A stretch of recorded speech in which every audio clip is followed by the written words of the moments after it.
ভাটপাড়ার প্রাক্তন পৌর প্রশাসক গোপাল রাউতের বাড়িতে বুলডোজার। কাকিনাড়া জুট মিলের জমি অধিগ্রহণ করে দখল করে বাড়ি বানিয়েছিল ভাটপাড়া পৌরসভার 2 নম্বর ওয়ার্ডের পদত্যাগী কাউন্সিলর গোপাল রাউত। এ বিষয়ে 5 বছর ধরে আদালতে মিল কর্তৃপক্ষের সঙ্গে আইনি লড়াই চলার পর অবশেষে মিল কর্তৃপক্ষ জয়লাভ করায় প্রশাসনকে দিয়েই বাড়ি ভাঙা হচ্ছে। यहाँ कोई पॉलिटिकल बात ही नहीं है। ये जूट मिल का प्रॉपर्टी है। जूट मिल मालिक इस पर केस किया था बहुत दिन से। काकीनाडा जूट मिल केस चल रहा था जूट मिल से। आज जूट मिल कंपनी की डिग्री हुई है और डिग्री होने के बाद म्युनिसिपैलिटी और प्रशासन को चिट्ठी किया है और चिट्ठी करके म्युनिसिपैलिटी और प्रशासन का लोग आए हैं और इस पे बुलडोजर करवाए हुआ है। इस पर कोई पॉलिटिकल मामला तो यहाँ है ही नहीं। ये सब दर्शक आए हुए हैं, देख रहे हैं।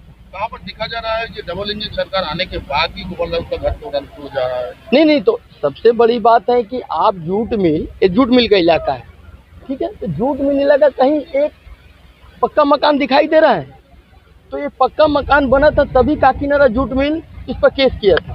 तो केस काफी दिनों से चल रहा था। ऐसा तो नहीं है कि बीजेपी गवर्नमेंट आने के बाद इसको तोड़ दिया गया। बीजेपी गवर्नमेंट आया हुआ 2.5-3 महीना हो गया, लेकिन आज ही तोड़ा है। आज उसका डिग्री मिला है, डिग्री मिलने के बाद आज कार्रवाई हुआ है। वहाँ पर कोई जुलूम चल रहा है क्या? अफवाह दिखा रहा है? ऐसा कोई बात नहीं है। और भी तो लोग रहते हैं यहाँ पे, और किसी के ऊपर क्यों नहीं हो रहा है? तो इतना दिन से जमीन दखल करके रहे हैं। मैंने तो आपको बोला कि ये जूट मिल का प्रॉपर्टी है। जूट मिल इस पर केस किया था। केस का भी तो एक समय लगता है। वो लगभग 5 वर्षों से केस चल रहा था। आज उसकी जीत हुई है। जीत होने के बाद प्रशासन और म्युनिसिपैलिटी की टीम आकर इस पर कार्रवाई कर रही है। गोपाल राउत जी ने कुछ प्रभाव कटा के यहाँ पर घर दिया है? तो अनलीगल जगह है ना, तो ये तो जूट मिल का जगह है। उमेश राय। এটা কিভাবে মানে কেন সম্ভব হচ্ছে বা কি কেন করছে? দেখুন, এই জমি যেটা আছে সে কাকিনাড়া কোম্পানির জমি।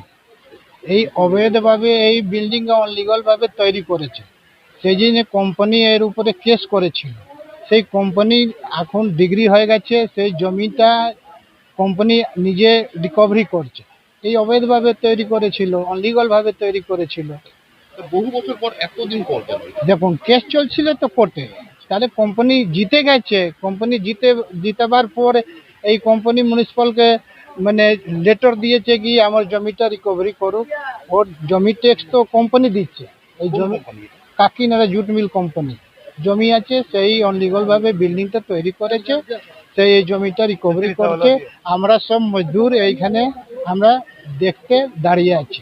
একটা জিনিস প্রশ্ন ওঠে যে বিজেপি সরকার আসার পর এরকমভাবে বুলডোজার চালানো, কোথাও যেন একটা মনে হচ্ছে যে ডবল ইঞ্জিন সরকার বা একটা জুলুমের ব্যাপার।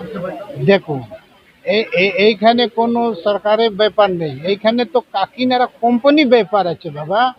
কোম্পানি জমি আছে। এই কোম্পানি জমিটা আপনার নিজের জমিটা রিকভারি করছে। অনলিগাল ভাবে বিল্ডিং করেছে, সেই জন্য রিকভারি করছে। নাম কি আপনার? ভরত যাদব।